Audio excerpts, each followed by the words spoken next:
Darnell Radford back in the States. After a wonderful time at Edinburgh Festival Fringe, we now turn our focus locally to two festivals.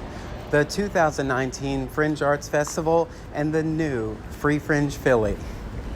Not sure how I'm going to squeeze it all in, but I'm certainly up for the challenge. So stick with us here on Rep Radio and also on Broad Street Review Podcast. September is all Fringe, local Fringe. So ride with us.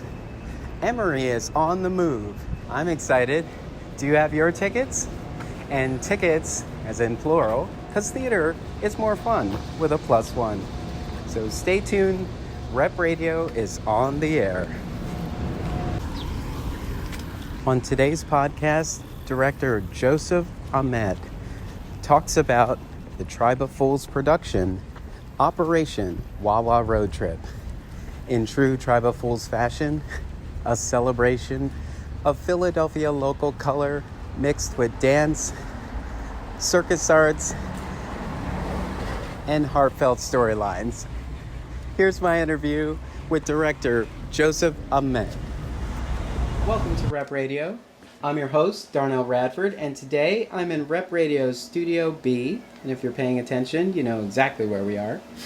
And I am here kind of in the thick of it. The 2019 Fringe Arts Festival is alive and well, and if your schedule is anything like mine, you're probably a little overwhelmed, but in a good way. I got to see a bunch of shows this weekend, and I'm sitting here with the director of one of them. Here we're going to talk about Tribe of Fools production of Operation Wawa Road Trip, and I'm here with the director, Joseph Ahmed. Joseph, welcome to Rep Radio. Thank you. I'm excited to be chatting.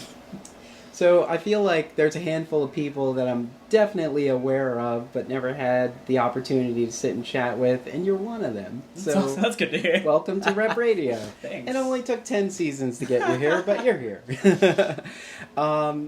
So I always look forward to Tribe of Fools productions. Anti-Hero I could not stop talking about because... You know, my friends who are not theater people are sort of like gamer geeks and comic book nerds, and I said, oh my god, I found one that's right for you! You have to come see this! And then after that, it was just knocked out of the... I mean, it was always knocked out of the park, with Tribe of Fools, and then after that it was Fishtown, and Fishtown was one I couldn't stop talking about too, and now here we are with Operation Wawa Road Trip.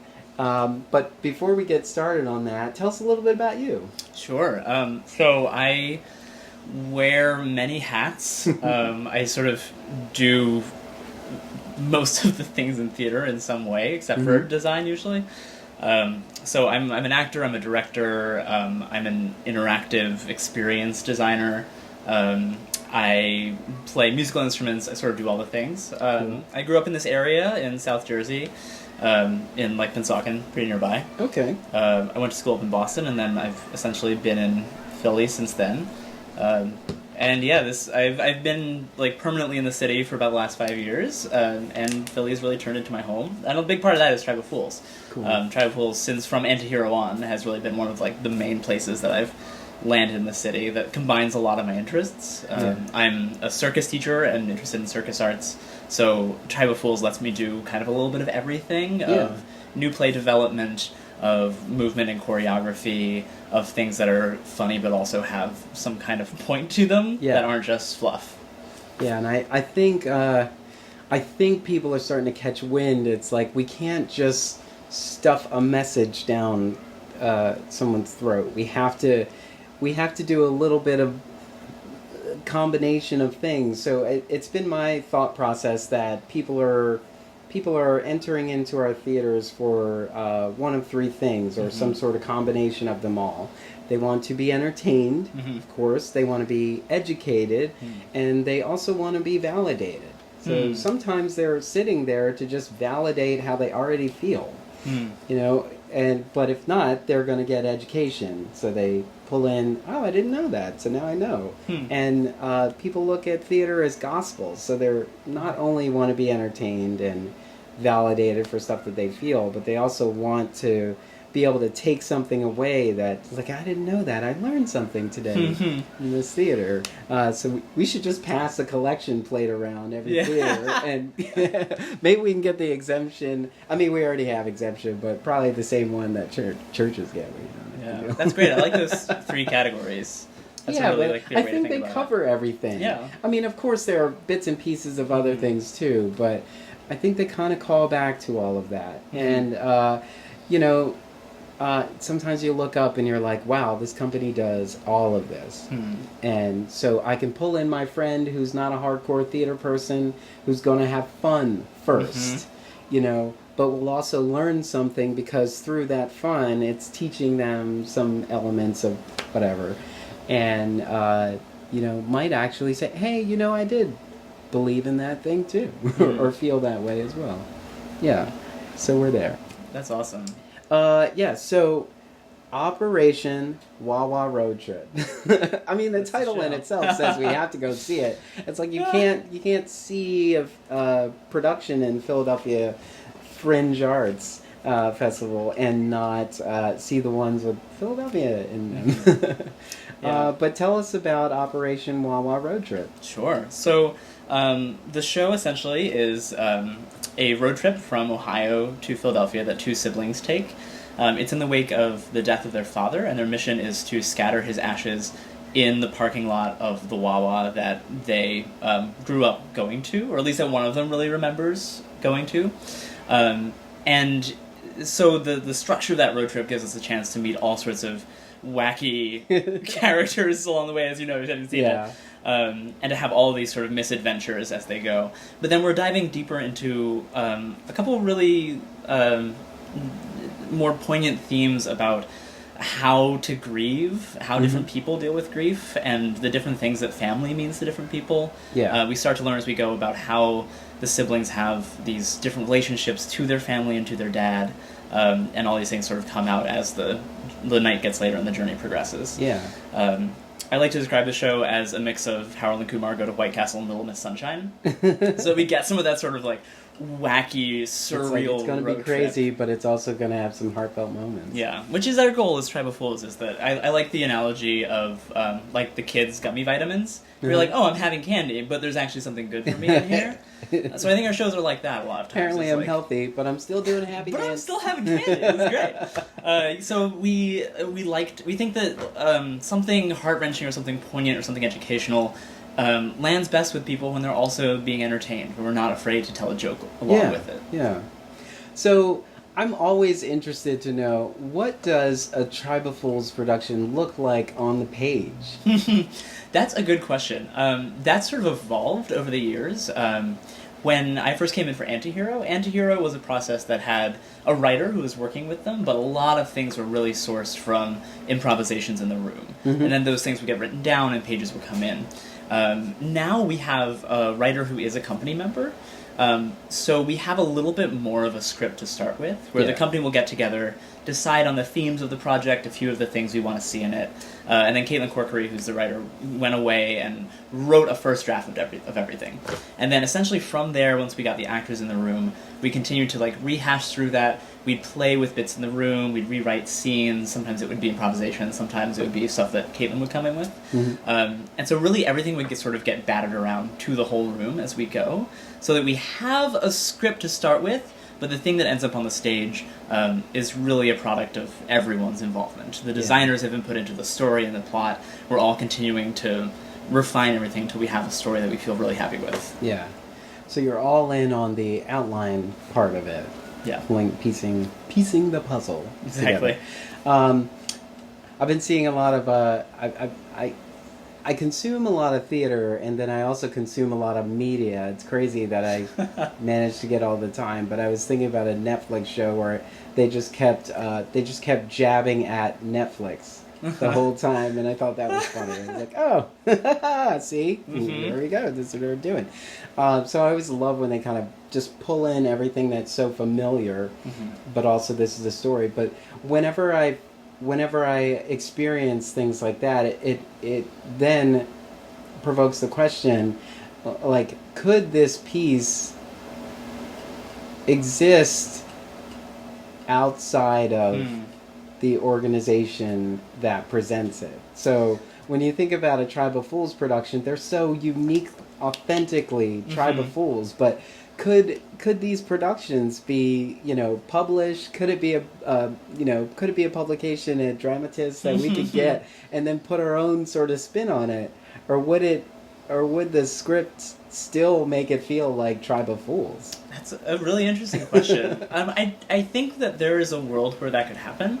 I think that there'd be some, I think that now if you look at the script of Operation Wawa Road Trip, you'd have chunks where you'd be like, oh, that doesn't actually reflect exactly what I saw on stage. Because there's actor ad-libs, there's choreography that's different than the stage directions, things like that. But I do think there could be a version of a script that could be made that could pretty accurately reflect what goes on stage for a Tribe of Fools show. I think the tricky things with that are fundamentally a Tribe of Fools show has that flexibility in it, where even though we have a script, it's so important to us that there's a little bit of play. There's some lines that come out of actors' mouths differently every night, and that's okay. Yeah. And also we're Philly specific. We're specific to this area. So I think I have the question with that of, are people in Florida gonna want to do a Tribe of Fools show? Will it still resonate with those people? Well, Florida has Wawa. That's true. They do have Wawa. So maybe Florida is the prime place to take Tribe of Fools.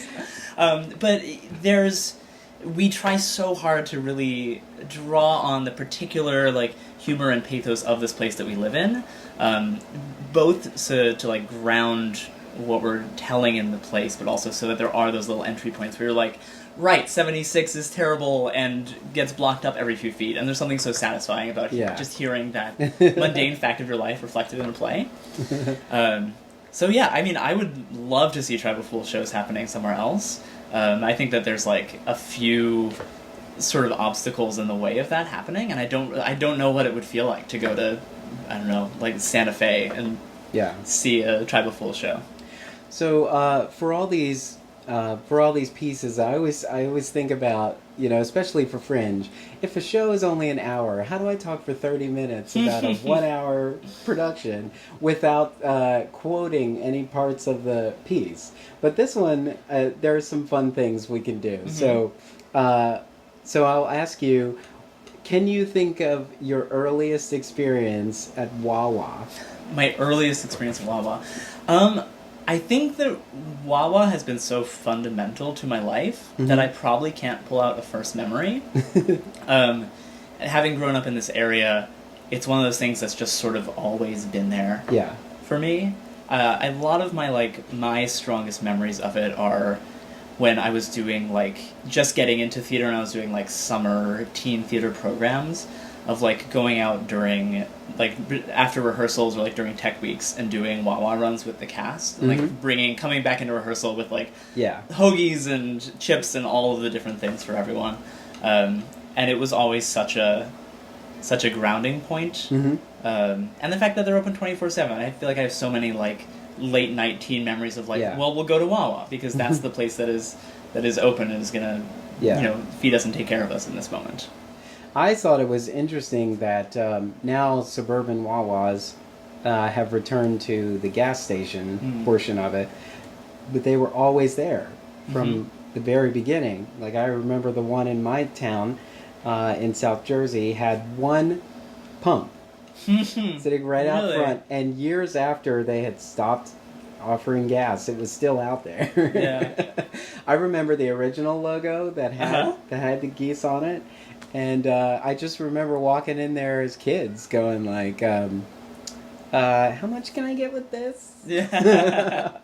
I remember Tasty Cake when they were Tasty Cake, because whatever it is now, that is not Tasty Cake. Tasty Cake, Tasty Baking Company, you're not baking Tasty Cakes anymore. Right. Different. You can ask any Philadelphian, those are not Tasty Cakes. A pie falls apart in your hands now. Before, I don't know what happened, but you gotta go back to the drawing board on that. But I remember prices, how prices changed. It was I used to get these for $0.25, and now they're $2 each. This is crazy. Or now they're popping up everywhere. It used to be there's only a couple that you can get to, and then they sort of disappeared, and then they kind of came back with this grand hurrah, but then there was I think there is a love-hate here, but it's heavy on the side of love for Wawa. Yeah. But one of the things that the piece tackles that I have yet to experience is the other Wawa. Mm-hmm. And that's Sheetz. Yep. Have you ever been to a Sheetz? I have been to a Sheetz. I have not spent a lot of time in Sheetz because I sort of like to say that the state that I grew up in is this weird little circle of South Jersey and Philly. Yeah. Where I'm like, most of New Jersey I don't have any relationship to, and most of Pennsylvania I don't feel like I have much relationship to. Yeah. Our writer, Caitlin, is way more familiar with like Western Pennsylvania Sheetz territory, so we did have that perspective in making this. I just find it really fascinating how much hate people have for Sheetz. How it like in the same way that you get like sports team loyalties, which is another thing that Tribals has looked at. People have such strong feelings about Wawa versus Sheetz. You bring it up in a room of people from this area, and like arguments will erupt. Yeah. Even if it's an argument of like, yeah, we love Wawa and Sheetz sucks, you'll still get an argument with each other. Philadelphia is home of either or. It's a versus. We're very competitive. We're a very competitive town. Yeah. You know, it's because of our teams. And how dare you say something bad about any of our teams? Like, you don't even have to be a hockey fan, but you are rooting for the Flyers. Mm-hmm. You know, you don't have to be a baseball fan, but you are rooting for the Phillies. It's true. Same thing with the Eagles. And the Union is the indoor... Is that indoor soccer? Mm-hmm. I'm going to get that right.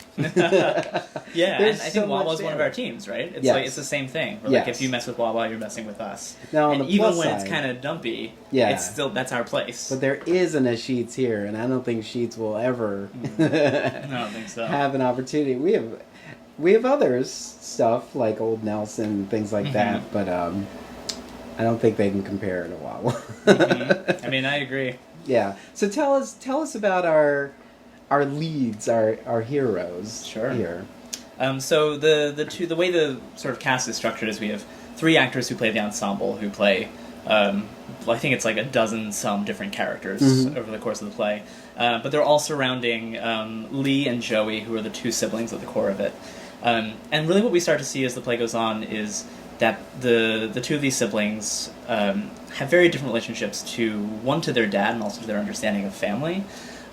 Lee was really close to Dad, and has the really strong connections to family traditions and doing things with the family, and having things sort of have this peachy glow around them. And Joey didn't know Dad as well, and is in a place where he wants to be living his life. He feels like he's always been the sidekick. He's always sort of getting kicked around and following the wake of what everyone wants to do. And he's just at that point where he's like, I'm going to get a job, I'm going to get out of here, I'm going to live my life. And so we start to see the ways that, despite how much they love each other and are trying to be there for each other in the wake of this tragedy, fundamentally what they want from each other and what they want from being in a family are really different things. And so we get to see them trying to hash through this as they get more sleep-deprived driving along the turnpike. I like the advent of the radio station that's coming through, which makes for fun little interludes to kind of pop in. Yeah. Talk about how that was added in. Sure. Well, one thing that we've done a couple times in Tribal Fools shows that we were talking about sort of how, in some ways, Tribal Fools has this really specific style. One thing that we did a little bit in Fly Eagles Fly is we had like sports game announcers last year who were actually just describing sort of the thoughts and feelings of the characters on stage. Yeah. And there's something that feels really right about that, of taking these things that we encounter in our lives and our journeys, and then in our shows finding humor and also finding the ways to check in with characters by making those things about the characters and the journeys that they're on. So the radio station was originally, it was just one song was in there that Caitlin had written. And Janice, who is the radio singer, is this amazing guitarist and musician. So we were like, this is so good. Yeah. Everyone who saw it loved it, that we need some more. So Janice, we basically went through and found a couple of spots in the script that would make sense to have a song as a transition or to fill in there. And then Janice went away and like wrote the lyrics, wrote the music for it. I literally came into rehearsal one day and she was like, here are the songs. I've written them. And like we had to judge them a little bit, but it was one of those great moments of like that actor and her skill set just really like took us to that place. A solid foundation. Yeah. Great.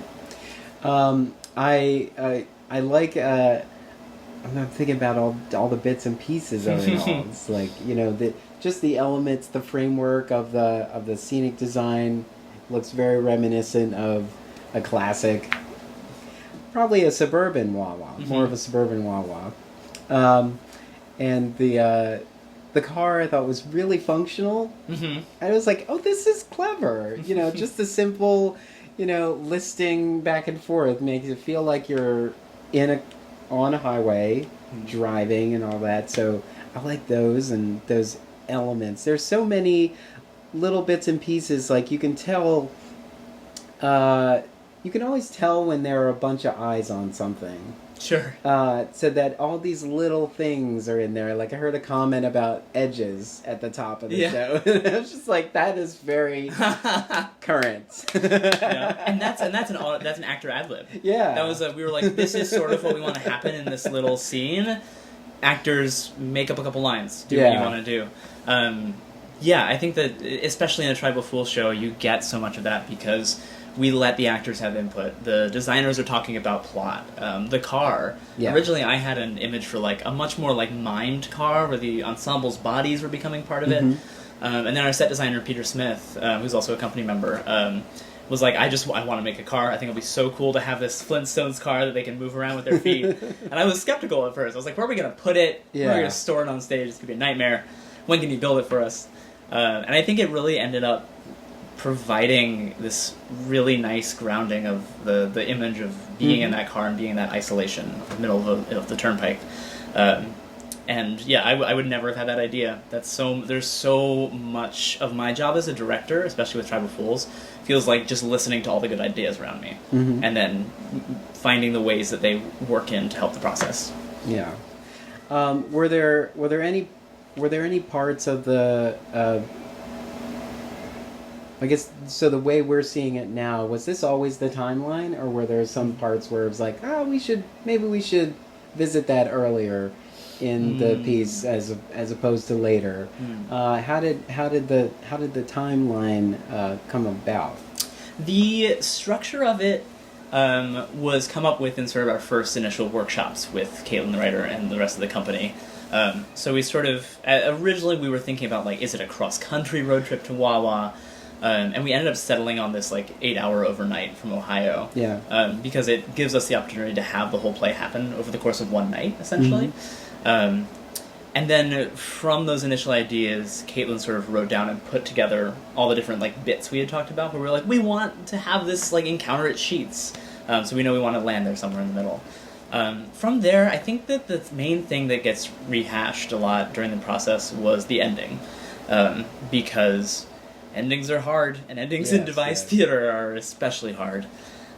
So we spend a lot of time going back and forth about, like, really, what is the satisfying ending? We want to leave people feeling like they've really gone on this journey for a reason, but also not wrap everything up too neatly in a bow. Yes. So there's still some tension lingering with you when you leave the theater. So I remember there was a time when we, like, had Caitlin write, like, a couple different versions of ending scenes and then read them with the actors to see, like, okay, what happens if we do it like this? What does it feel like if we have this other character come in? What happens if these two have a whole different relationship at the end? Yeah. And in the end, what was cool is that we actually ended up landing on something pretty much like the first thing that had been written. And we just needed to sort of explore a lot to make sure that that was actually what we wanted. Yeah. No, it was Lee and Joey. Joe. So, I definitely felt like Joe was withholding something. And still withholding something from us. Which was interesting, and I didn't feel like, oh, I wanted that. I wanted to know exactly what it was, because when you start thinking about, like, why would children have any kind of distance from their parents? It's something in there that we definitely want to try to understand, because we all start to, either we have a close bond with our parents, or we start to drift apart as we get older, and we start to wonder why. Like, what are those things? Yeah. Like, even for myself, I had to look back on, my life and say, like, there was something I was totally projecting blame elsewhere that was me the whole time, or maybe it's not even, oh, no one's at fault here. This is just the situation of how things happen. But yeah, definitely the way it ends, it left me thinking like, oh, there should definitely be a part 2, or this is That's a good how feeling to have. I like this that. is how a one act is. Yeah. Where a one act arguably ends where it could also begin. Yeah. So I do like that there, while we did reach an end point, but the end point is just something new. Mm-hmm. It's something more. It's like, so even though we did get here, there's still more to this story. So that was fun to watch. And I think that we like to leave people at the end of the show with a tension left, because I think that's what keeps it from just being fluff, from just being entertainment. Our hope is that by not wrapping things up in a neat bow, that hopefully those themes and whatever tension that is can walk out of the theater with people. And it can give you the question of like, oh man, like what do I think about my family? Yeah. Like, do I have these kinds of relationships? Do I avoid things in the same ways that I see these characters avoiding and denying what's going on with them inside? Mm-hmm. So the hope is that has some added resonance because we don't leave it in the theater. Yeah. Let's talk about the choreography. It's like its own. It's like one of the actors in the piece, because it's so quintessentially Tribe of Fools. Like, the team's ability to tell a story through that choreography is always just, is always amazing to watch. You're watching the whole thing as it's playing out, and it's as if there is dialogue here, but there isn't. But it's still carrying you through. It's not like a frozen moment in time where we're just watching some choreography happen.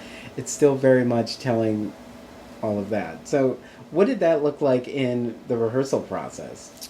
Did you have days where you're just focusing on the choreography and, worrying about the other scenes afterwards? Or what sort of fun can you tell us about? Absolutely. Yeah, it's a long moments. journey. We have a pretty long rehearsal process because the movement takes so long to build. And as with everything, it is a group effort. A lot of it came from we sort of in our initial sketch came up with the numbers essentially that we wanted to have, of like, oh, we know we want to have a big fight in sheets. That's the thing we want. We know we want something at the beginning that's movement focused, that drops us into the story. And then from there, our choreographer Zach Chiaro, who's also a company member, would take those ideas and go away and come back in with proposals for the choreography. And then myself and Terry Brennan, the artistic director, who are the most acrobatically experienced members of the company, we'll sort of look at the numbers and start to think about, okay, what ways can we bring in the acrobatics and the circus elements of what we do? Because that's a really important part of the spectacle of the shows we like to make.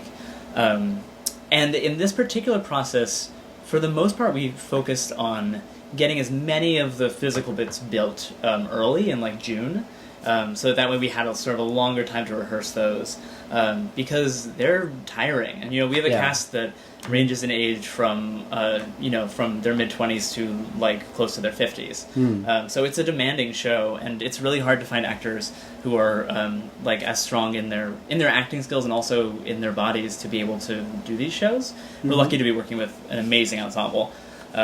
So starting them in June, our hope was like, we will really get these so you know what they are, they're going to demand of you, and then we can run them so we have a sense of what the show is going to take.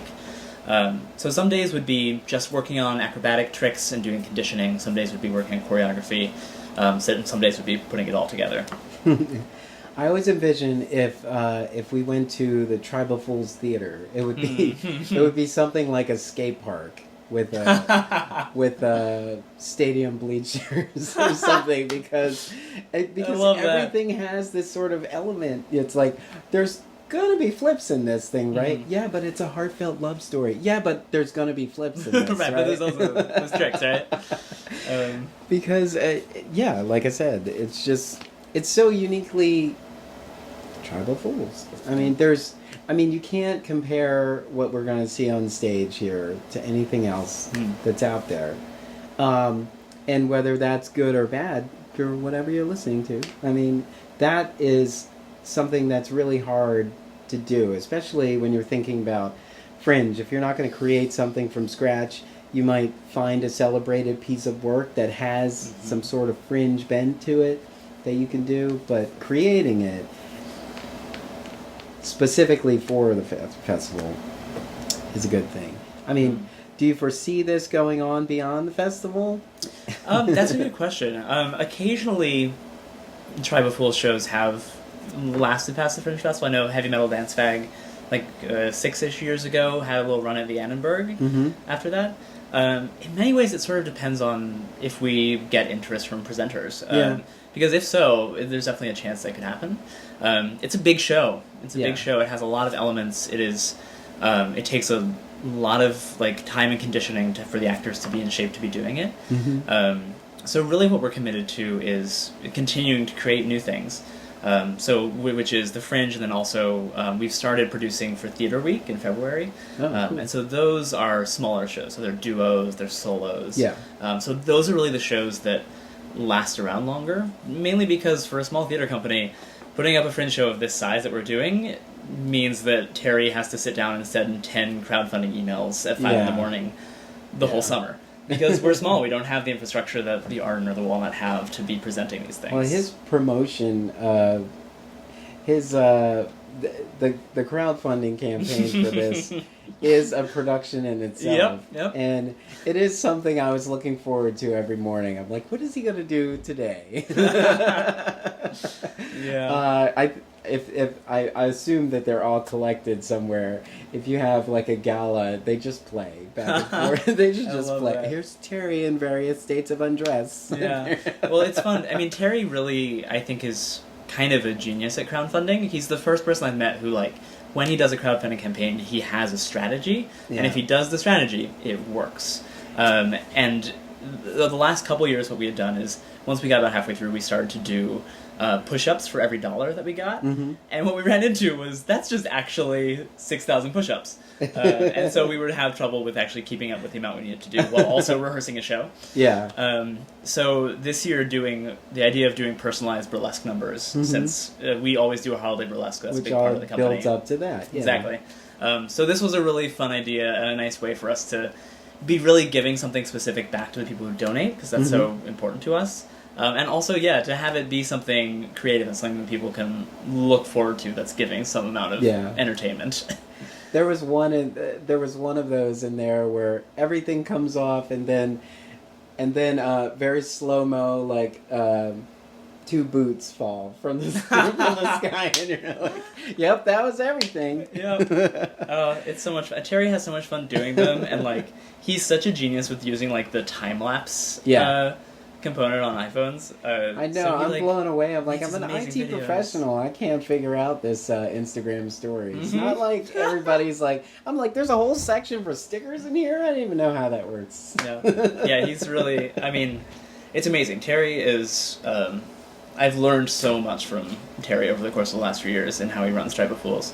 And I think that it's a really special thing. And I wasn't one of the founding members, so it feels so special to me to like have found such a home in Tribal Fools where I appreciate the work so much, and I also always feel like I can be adding in my own priorities into the process, and that those are really heard and incorporated by the company.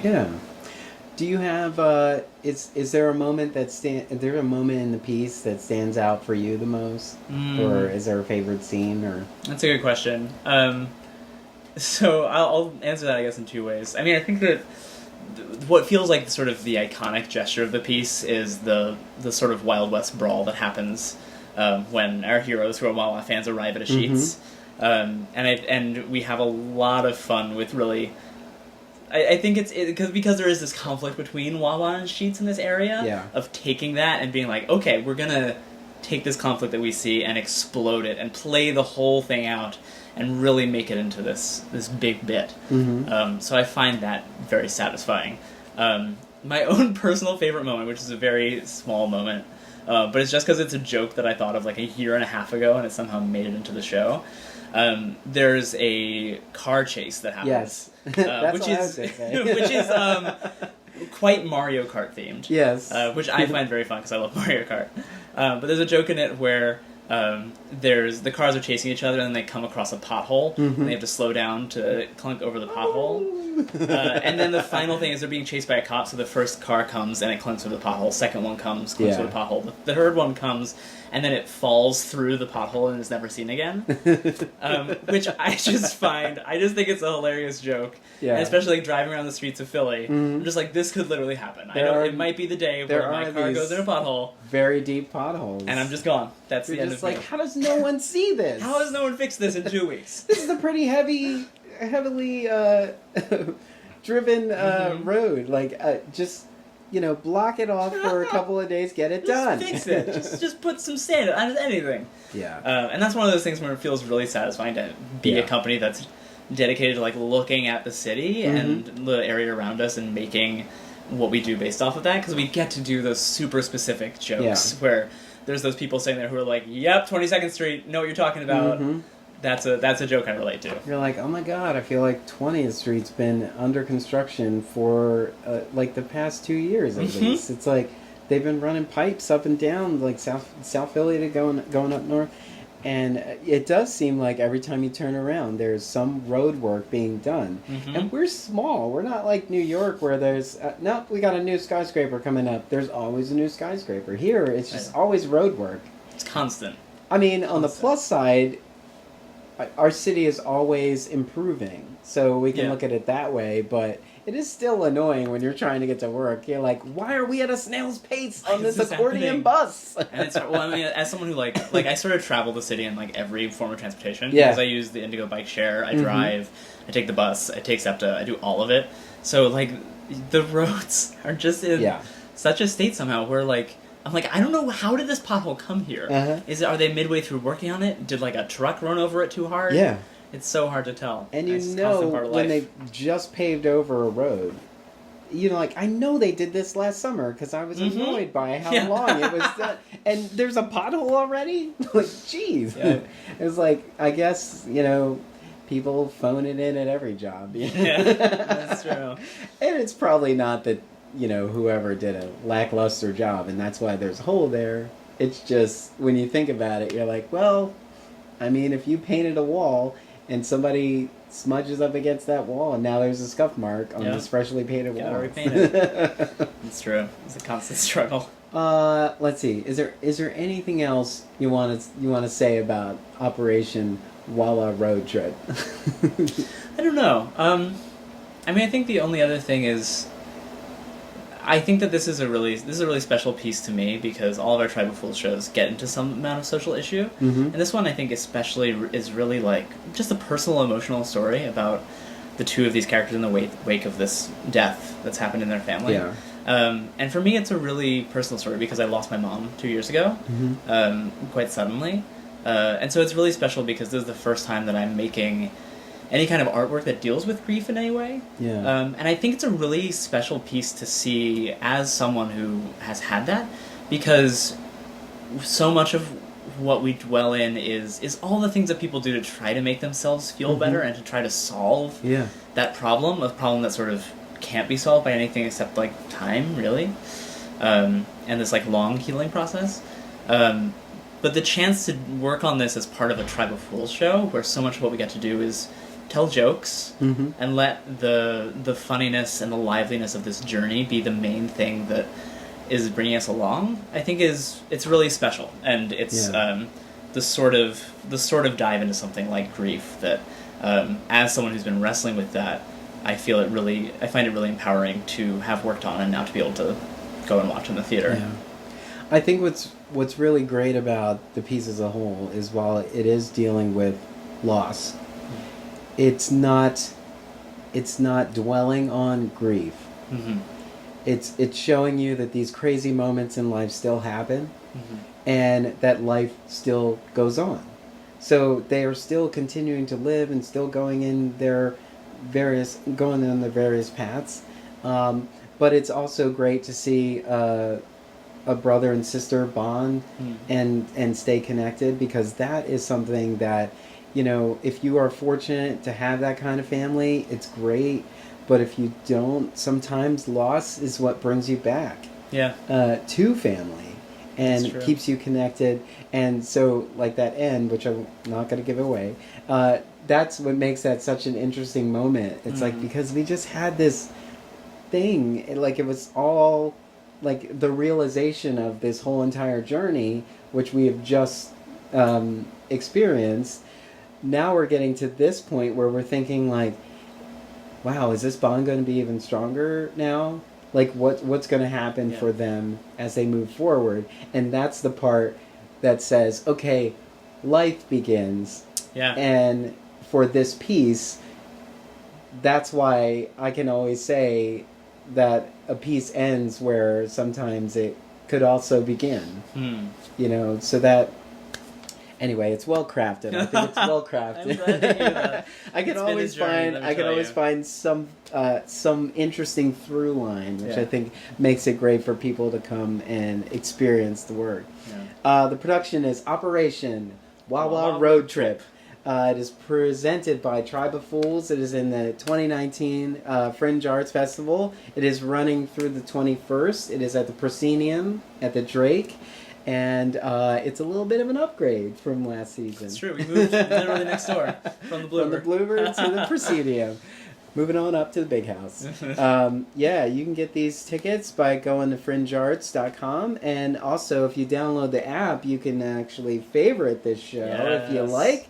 So that more people can experience this with you. And you should also buy 2 tickets, at least 2 tickets, because theater is more fun with a +1. Joseph, Ahmed, thank you for taking the time to chat with me today and unpack this operation. Thank you, this is awesome. Now, let's go off to Wawa and get a hoagie. I know, I need a hoagie now. I need some coffee. Oh, okay. Okay, when you're at Wawa, what is your hoagie order? That's a good question.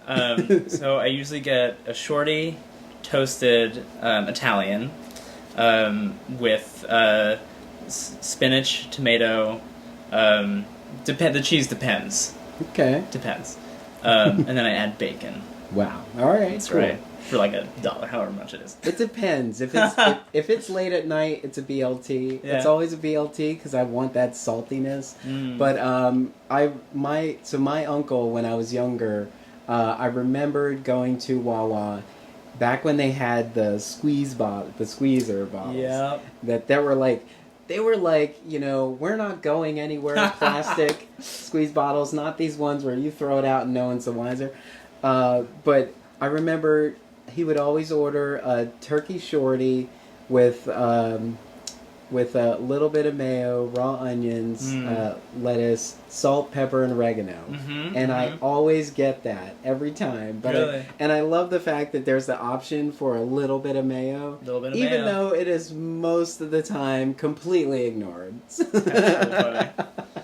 But that's my Wawa hoagie. That's great. So you got some hoagie lineage there. Yeah, you can't get it's topical. You can't get oil on it because it won't keep. It won't keep. Not too much wet stuff in there. No, exactly. Anyway, Operation Wawa Road Trip, Tribe of Fools, Joseph Ahmed. Thank you so much for chatting with me today. Thank you. Rep Radio continues to be inspired by our community and listeners like you. We are proud to be an Emory production. Visit us online at em3ry.com. Ride with us. Emory is on the move.